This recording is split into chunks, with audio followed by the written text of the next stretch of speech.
Holbrook New Media.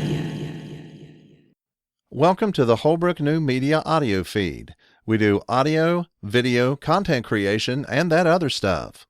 HolbrookNewMedia.com. Today we have a special treat. Guitarist Cheyenne Smith is here for a conversation and a sampling of his music. I suggest that you listen with earbuds or even studio-quality headphones to get the full impact of Cheyenne's genius on the strings. You can find Cheyenne Smith on Facebook, and the full contact info and links will be in the show notes at HolbrookNewMedia.com.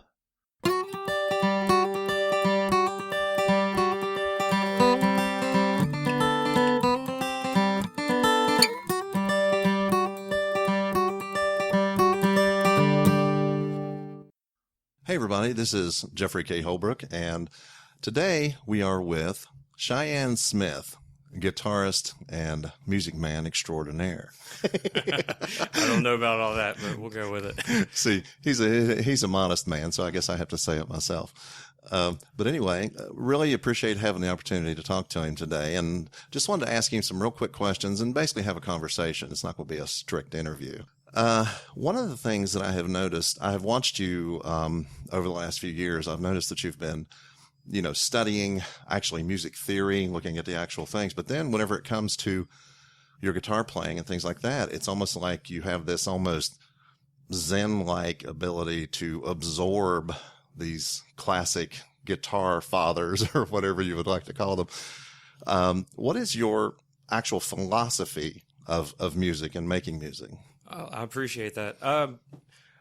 I think it's all started from being curious as a kid. I was always wanting to know how things worked. And, my teachers would even say, he's like a sponge. He always just wants to know the background and the story behind every history lesson. With me, it started musically from old bands, growing up, kind of the old punk rock bands that we wouldn't mention, that we would hate to acknowledge that we listened to. There was a couple, and then my dad introduced me to David Gilmour of Pink Floyd, and it blew me away. I had never heard a guitar sound so vocal, have so much soul behind it, and it really intrigued me. I was like, why does this sound so different than anything else I've listened to? And so, I started picking up a couple Pink Floyd records here and there, and listening to anything my dad had, and then it started, going back. I think anytime you go back, it's going to go back to the blues. As soon as you start diving into, well, what influenced this artist compared to that one, you're on a highway to the blues at that point. So, David Gilmour, Stevie Ray Vaughan, Clapton, name all those guys that just really laid the foundation for modern music from that vocal standpoint and that soul-driven music that, influenced so many today. Wow. Can you give me some specific names other than Pink Floyd? Did you have some other, maybe some of the earliest blues people? Because I know they influenced the people that influenced you. Absolutely. I mean, you had David Gilmour you could tell like his runs and the soul behind, the guitar. But before that, you had B.B. King, and he could play one note, and you automatically knew that was Riley B. King playing that note, which was amazing. So that drew me to B.B. King, and that led to the Three Kings. So you had Albert and Freddie, and I never knew who they were. And honestly, Albert King just blew me away. And Freddie with his own right. They all had their own special mojo going on for that time. That's why they were the Three Kings. I had never heard the term Three Kings because I hadn't been so much into the blues myself, although I do have on MP3, I know I have Albert King, and I'm definitely going to have to delve into that. Yeah, definitely look at Freddie King. You can't. Freddie King. Well, I think I have Freddie King too. He absolutely held his own right with those guys. All right. See, I had never heard the term Three Kings. So how do you get all this welded in around with your family life? Because I know you are. I have always respected you of being a family man. My wife's never met you in person, but she talks about how you. It's very clear how much you love your family, you love your babies, you love your wife, and just a family man. And yet at the same time, you can be a a cool, really, really Right. active I don't know about guitarist. cool. We may go to geeking a little bit, but family comes first. That's first and foremost. Family, and first of all, I'm a father, which is the best gift I could ever have. I've got 2 beautiful children and an amazing wife. And I honestly think that if it wasn't for my wife supporting me and just, I could tell her I need a half hour, give me a half hour before I go to work. And she has no problem with it. I could tell her I need a half hour to go skydiving and she would book my flight. She's just always been very supportive. And I don't think I could do any of this if it wasn't for her and the support group I have.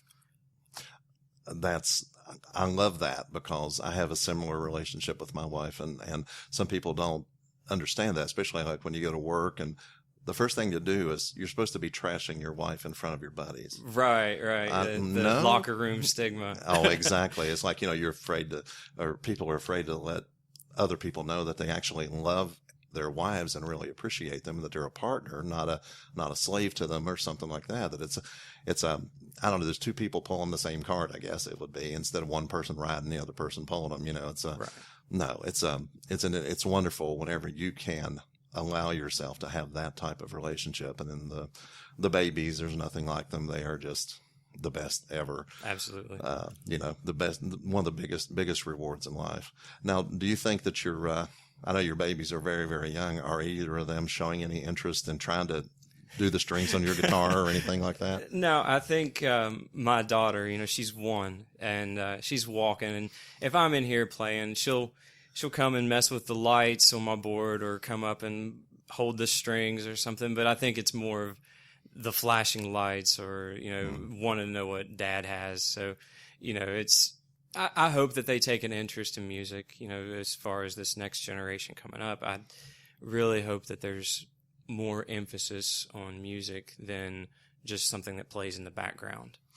Mm-hmm. Yeah, whenever you're doing it yourself, sometimes the entry into it is the fact that is a daddy thing, and I want to do the daddy thing. Yeah, well, maybe not this much, but if whatever they decide will be fine.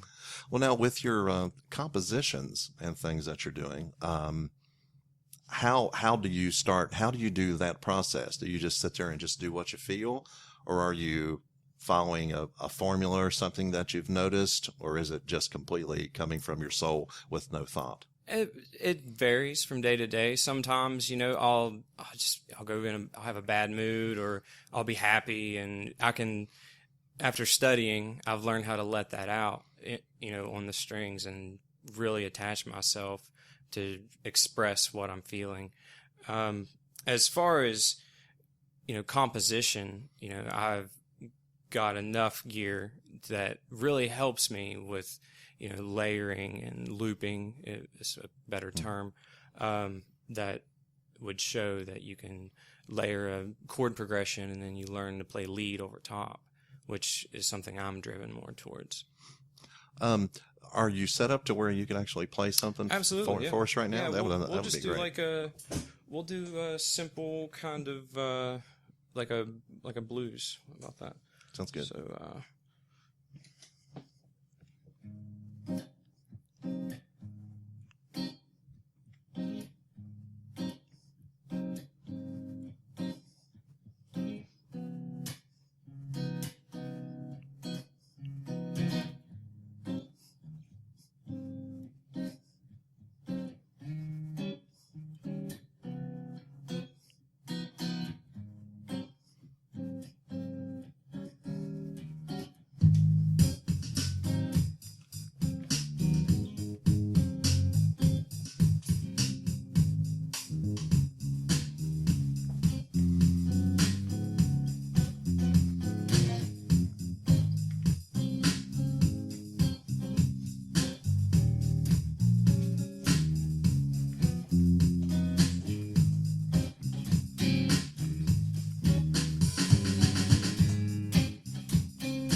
So now I have the layers looped.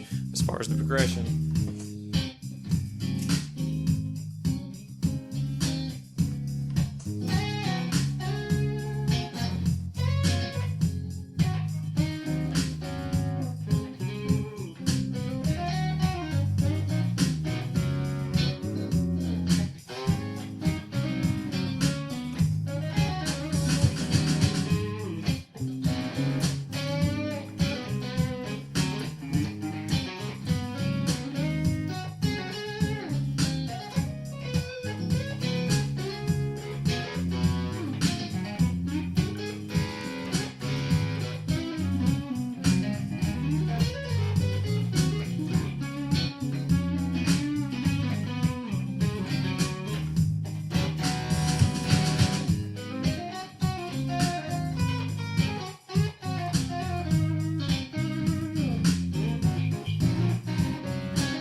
Oh, no, that's cool. Right. I didn't want you to stop. Right. I know it's it's about asking questions and interviewing, but I just want you to keep on playing. Right. I appreciate it.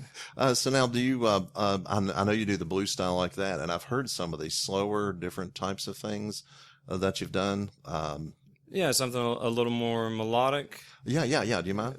Yeah. Actually, I've been diving in. For those that are more into theory that listens, I've been diving more into called the Lydian mode. It's a real dreamy-esque kind of sound. It has its own kind of qualities that gives you. I like that its own nuances. feel. Right? Yeah. Yeah, I like that. I've So seen going some off of that, show. I kind of. All right, so we'll give this a shot.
Yeah, I didn't want you to stop again.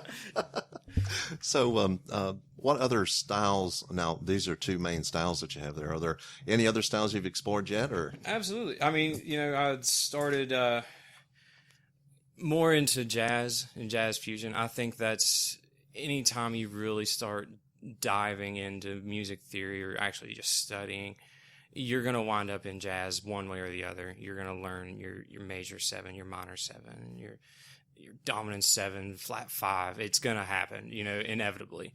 And I think that whole aspect of fusion, it's going to give you the opportunity to play what you've learned in that style. There's certain styles that you can't play that, and that's why it sounds the way it does. It's for some people. Some people don't like it. Some people do. But for those who do, hats off. Yep. No, I totally see that. And like you say, then when the improvisation, you have those as the foundation. Then right, the it's all feel. Yeah. Then that's where soul comes through, of the actually feeling like a mood. You're creating a mood with the music as opposed to just saying, well, this is the way it is. Well, yeah, it's what you're feeling that's coming out, as opposed. And of course that can totally influence other people's moods as well. Right. Which is really, really, really cool. I'd like you to play something else if you have something else to play. Yeah, that would be so we can great. kind of play maybe something kind of fusion-esque, a little funky. Let's see.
Right? No, that is so cool. One thing I'd like you to do, if you don't mind, for those that aren't watching on Facebook Live, they'll be listening. How can one guy? Hey, we have a train going by. Yeah. Well, that's Location, all right. That's all right? right. Yeah, location. No, how can you get all of that out of one guy with a guitar sitting right there? I know you talked about doing your looping and stuff like that. Could you go over your gear and tell how you're able to get all of this out of one guy and a guitar? Yeah. If you want to get closer, and we can take a rundown, kind of a sort of rig rundown. Start with my Fender Strat. I've got a Fender Stratocaster Elite Series. It's got humbucker single. It's one of the new ones that just came out. And so after my Strat, my signal goes into the Line 6 Helix, which is actually a beast among itself. I could spend all day, talking about it and, the actual things that it can do. But in that, as far as looping, I go into the Digitech Trio, which, after I play a chord progression, it gives me the drums and bass as well, no matter what I play. And it has up to numerous genres that it'll cover, everything from blues to country to folk and jazz. Wow. As far as my main tone goes, I'm playing through a Friedman Runt 50. And I've got it stacked with my Laney 212, but it's really just acting as a 212 cabinet. I've just got the speakers hardwired together. But yeah, after you get a good looper pedal and you figure out all these little tricks of how to work your gear, it turns out very well. And like I said, I totally have the impression that you've kind of got that aspect of it down. Well, because it's more of convenience. I never was a tech guy. I know this looks like a lot to a bunch of people, but I had this huge elaborate pedal board, just a couple years ago, and I found myself spending more time tweaking pedals and trying to figure out what tone I liked every day than actually playing and studying.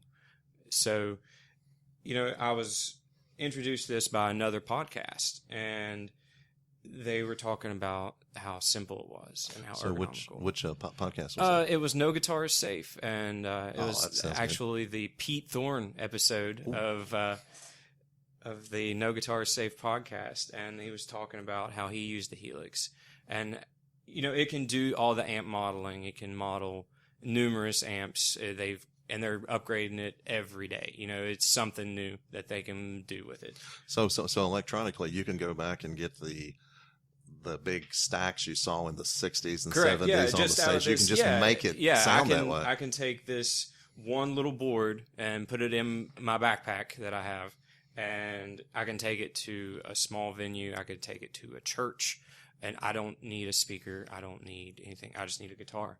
and I can do everything I have here just from this one unit, and I can mimic every other amp that's been made for a long time. Yeah.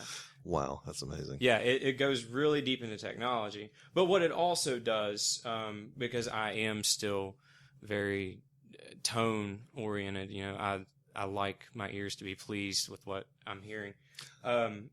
It can use a regular guitar cab, a regular guitar amp.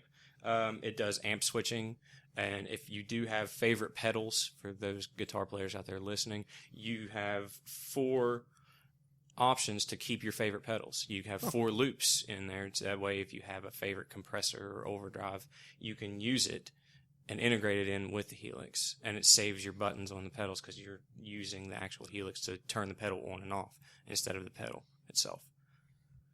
Yeah, technology's come a long way. I would say whoever invented that was a technologically advanced person who was also a real guitar player. And it wouldn't seem like that from the company. Line 6 has gotten not a bad reputation, but they've got a beginner's reputation, we should say. Like everybody that starts out, they get the modeling, and Line 6 was one of the first ones that, they were like, yeah, we'll take a hold of that. And they were missing the mark with certain ones. And then they branched off, and they've got this whole other division that makes this now. It's not part of it. Is the Line 6 Helix, but they have it in a completely different division. I know one of the guys, Chad Boston, is all part of that, and big thanks to him and all the guys at Line 6 for creating the Helix. You've made my life a whole lot easier. Well, that sounds really good. Okay, one more thing. What are your ambitions for the future? Where do you see your music going from here? My music, honestly, I think I would like to see reaching out to the audiences. Music isn't made to be kept in a living room or a music room. So it's something you want to affect people. It's not right. necessarily you want to go on tour. You're a family man, I want to get my music out there. Okay. I think music should be shared and enjoyed. It shouldn't be something that you keep, and just keep to yourself. It's not meant that way. It's something very organic, whether it be, playing with other musicians or playing in front of an audience. You experience that moment together. And then the music just takes you whatever direction that you're feeling. That sounds really cool. I really appreciate you taking the time to talk to us about this because, like you said, I've been fascinated with the kind of stuff you've been putting on Facebook and everything like that. How could people find you and find your music? I've got my own Facebook page. Besides my personal one, they can go on my guitar page called 6 Strings with Shy. It's also my lesson page for anybody interested. I know not everybody can afford lessons, especially at the going rate, but I can guarantee that mine are probably way cheaper because I'm not doing this to make a living. I'm doing it because it's something I love, and I think music should be shared. It's something. It's legacy. Whenever you teach someone else, right. It's legacy. Yeah. I mean, it's something because if they end up teaching someone 100 years from now, it could still be your music. Could still be absolutely influencing and going. Absolutely, and I think it's passed down from guitar teacher to guitar teacher. I've actually reached out to my old guitar teacher from years ago, and his name is Chris Klein. I messaged him, and I was like, hey, man, I just want to thank you. You have no idea what you've given me, just the tools to get my frustrations or emotions out through a different way that I never knew I had. So it's very cool, and I would hope to pass that down. No, that's legacy. That's very, very exciting. Let me give the ways to contact the podcast and everything like that. And do you have something else you could take us out with? Yeah. Okay. Let me do the normal bookkeeping stuff here. The way you get a hold of this on the podcast would be at holbrooknewmedia.com. Everything we do is over there, and this will be showing up on Monday. So go ahead and take us out, sir.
Oh, yeah. Awesome. Thank you.